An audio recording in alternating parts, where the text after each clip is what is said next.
بسم اللہ الرحمن الرحیم۔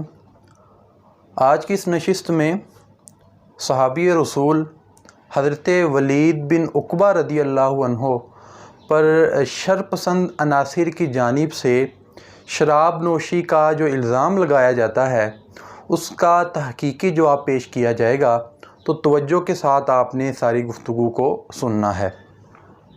مخالف حضرات جو کہ حضرت ولید بن عقبہ رضی اللہ عنہ ان پر شراب نوشی کا جو الزام لگاتے ہیں، تو اس الزام پر ہی اپنے دعوے پر وہ مسلم شریف کی ایک روایت کو پیش کرتے ہیں جو کہ دیگر کتب احادیث میں بھی موجود ہے۔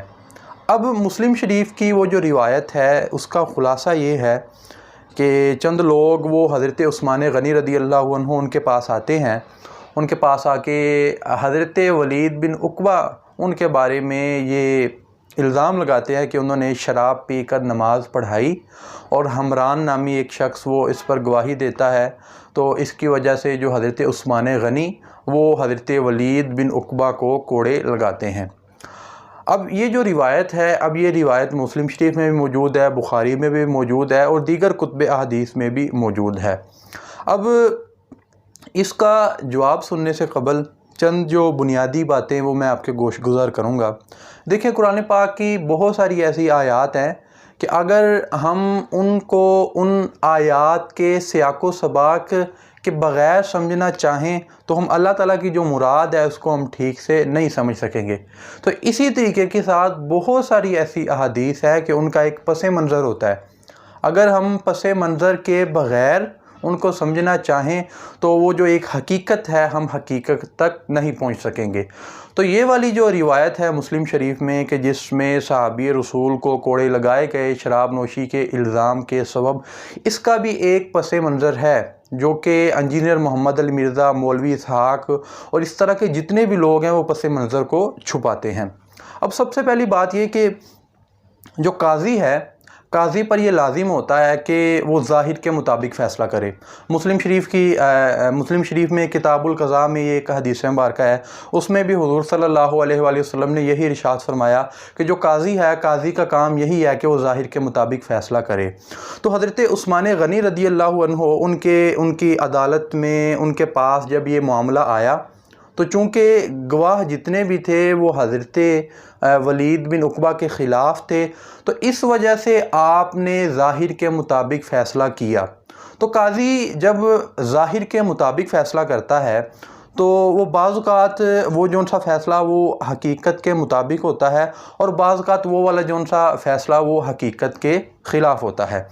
تو یہ والا جون سا فیصلہ تھا جو کہ حضرت عثمان غنی رضی اللہ عنہ نے کیا، ان کا یہ فیصلہ ظاہر کے مطابق بالکل درست تھا، لیکن اس الزام یا اس واقعے کی جو حقیقت وہ حقیقت کچھ اور ہے۔ اب وہ حقیقت کیا ہے؟ اس حقیقت کو جاننے کے لیے ہمیں کوفہ کی جانب جانا پڑے گا کہ جہاں پر یہ سارا جون سا واقعہ ہے وہ رونما ہوا۔ حضرت ولید بن عقبہ رضی اللہ عنہ آپ کوفہ کے گورنر تھے۔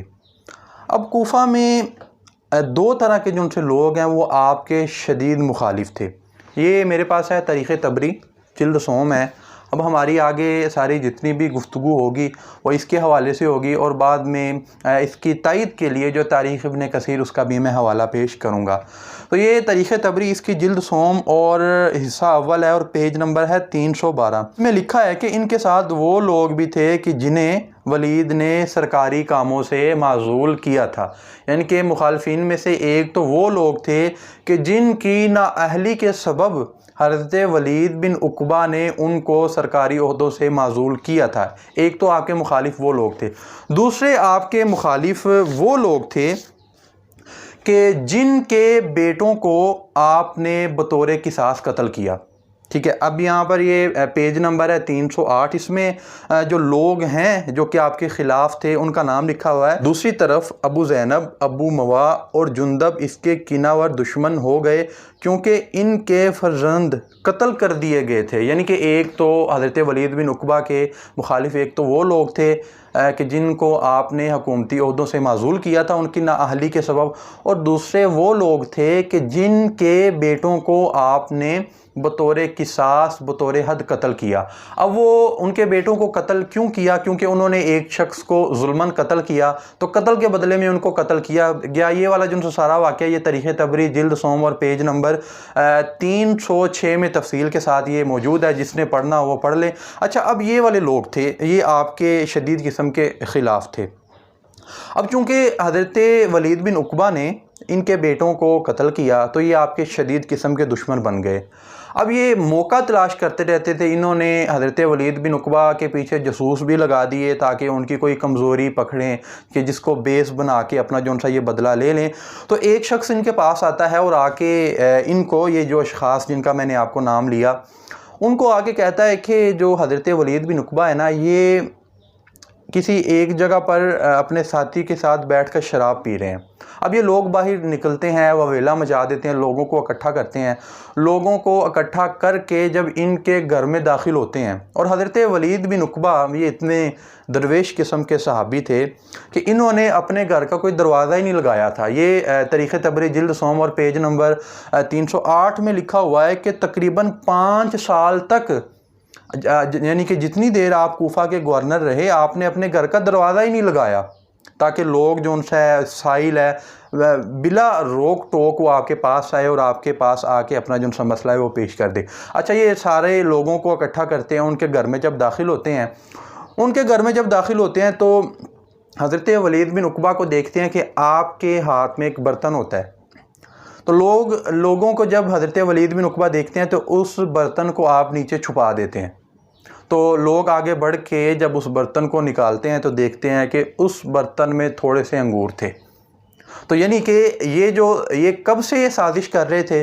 پہلے بھی انہوں نے ایک بار الزام لگایا لیکن یہ جھوٹے ثابت ہوئے۔ انہوں نے کہا کہ حضرت ولید بن عقبہ شراب نوشی میں مشغول ہے، لیکن جب لوگوں نے جا کے دیکھا تو معاملہ ہی کچھ اور تھا۔ اچھا، یعنی کہ اب ان کے جو مذموم عزائم ہیں وہ بالکل ناکام ہو گئے۔ اب انہوں نے پھر کیا کیا؟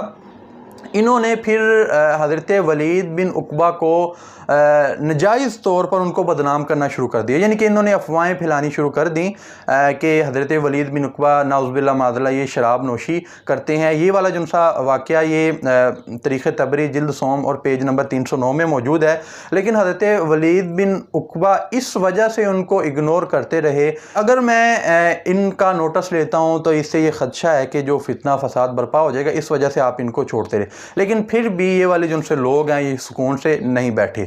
بالآخر یہ والے جن سے لوگ ہیں یہ ایک پلان بنا کے سازش کے تحت مدینہ میں چلے جاتے ہیں، اور مدینہ میں جا کے یہی بات، یعنی کہ جو جھوٹی افواہیں وہ کوفہ میں پھیلا رہے تھے، حضرت عثمان غنی رضی اللہ عنہ ان کے پاس جاتے ہیں اور ان کے پاس جا کے یہی مدعا پیش کرتے ہیں کہ آپ ولید بن عقبہ کو آپ معزول کریں، کیونکہ وہ جو ان سے نعوذ باللہ معاذ اللہ شراب نوشی کرتے ہیں۔ اب یہ تاریخ طبری اس کی جلد سوم اور پیج نمبر 312، اس میں لکھا ہوا ہے کہ کون شہادت دے گا؟ لوگوں نے کہا ابو زینب اور ابو موا گواہی دیں گے۔ 2 مزید افراد نے بھی ان کی تائید کی۔ آپ نے ان دونوں سے پوچھا تم دونوں نے کیا ملاحظہ کیا؟ ہم ان کے ساتھ رہنے والے تھے۔ وہ بولے ہم ان کے ساتھ رہنے والے تھے۔ جب ہم ان کے پاس آئے تو وہ شراب کی کیا کر رہے تھے؟ ٹھیک ہے، تو یہ دیکھیں کہ یہ جو 2 گواہ ہیں، جو 2 وٹنس ہیں، ابو زینب اور ابو موا، یہ وہی لوگ ہیں کہ جن کے بیٹوں کو حضرت ولید بن عقبہ نے بطور قصاص بطور حد قتل کیا تھا۔ تو انہوں نے اپنا بدلہ لینے کے لیے حضرت ولید بن عقبہ کے خلاف یہ سازش کھڑی کی، اور وہی جو ان سے لوگ ہیں، وہی فتنہ پرور لوگ، وہی آپ کے دشمن لوگ، وہ حضرت عثمان کے پاس جاتے ہیں اور وہی لوگ جو ان سے ہیں وہ آپ کے خلاف گواہی دیتے ہیں۔ تو یہ تھی سارے معاملے کی حقیقت۔ تو جب حضرت ولید بن عقبہ کے سامنے یہ والا معاملہ ہوتا ہے تو آپ عرض کرتے ہیں، یہ پیج نمبر 311 پر موجود ہے کہ آپ نے فرمایا اے امیر المومنین، یہ دونوں مخالف دشمن ہیں۔ آپ نے فرمایا کہ تمہیں اس بات سے کوئی نقصان نہیں پہنچے گا، ہم اس کے مطابق فیصلہ کرتے ہیں جو ہمارے سامنے پیش کیا جاتا ہے، اور جو ظلم کرے گا اللہ تعالیٰ اس سے انتقام لے لے گا۔ حضرت عثمان بھی یہ فرما رہے ہیں کہ قاضی ہے وہ تو ظاہر کے مطابق فیصلہ کرتا ہے، تو چونکہ جو ظاہری معاملات وہ آپ کے خلاف ہیں تو اس وجہ سے ہم اسی کے مطابق فیصلہ کریں گے، اور باقی جو ان سے معاملات ہیں وہ اللہ تعالیٰ پر ہیں۔ تو دوستو یہ تھی ساری حقیقت۔ وہ اس حدیث مبارکہ کی، یہ حضرت عثمان نے آپ کو جو کوڑے لگوائے اس کا پس منظر کیا تھا، اس کی حقیقت کیا تھی، وہ کون سے لوگ تھے کہ جنہوں نے آپ کے خلاف گواہی دی، وہ بھی میں نے آپ کو بتا دیا۔ دو طرح کے لوگ تھے، ایک تو وہ سازشی لوگ تھے کہ جن کی نااہلی کی وجہ سے آپ نے ان کو عہدوں سے معزول کیا، اور دوسرے وہ لوگ تھے کہ جن کے بیٹوں کو آپ نے بطور قصاص قتل کیا، اور وہی جو ان سے لوگ ہیں انہوں نے آپ کے خلاف مقدمہ دائر کروایا، اور وہی جو ان سے لوگ ہیں انہوں نے آپ کے خلاف گواہی دی۔ تو حقیقت بالکل واضح ہے۔ اس کے باوجود بھی اگر کوئی شخص حضرت ولید بن عقبہ پر شراب نوشی کا الزام لگاتا ہے تو ہم اس شخص سے بری ہیں۔ انشاءاللہ بروز قیامت ہمارا شمار ان میں ہوگا جو کہ حضور صلی اللہ علیہ وآلہ وسلم کی نسبت کے سبب ان کے یاروں کا دفاع کرنے والے تھے۔ تو اللہ تعالیٰ سے دعا ہے کہ اللہ تعالیٰ ہمارے علم و عمل میں اضافہ فرمائے، اور اللہ تعالیٰ شریر لوگوں کے فتنوں سے بچنے کی توفیق عطا فرمائے۔ والسلام۔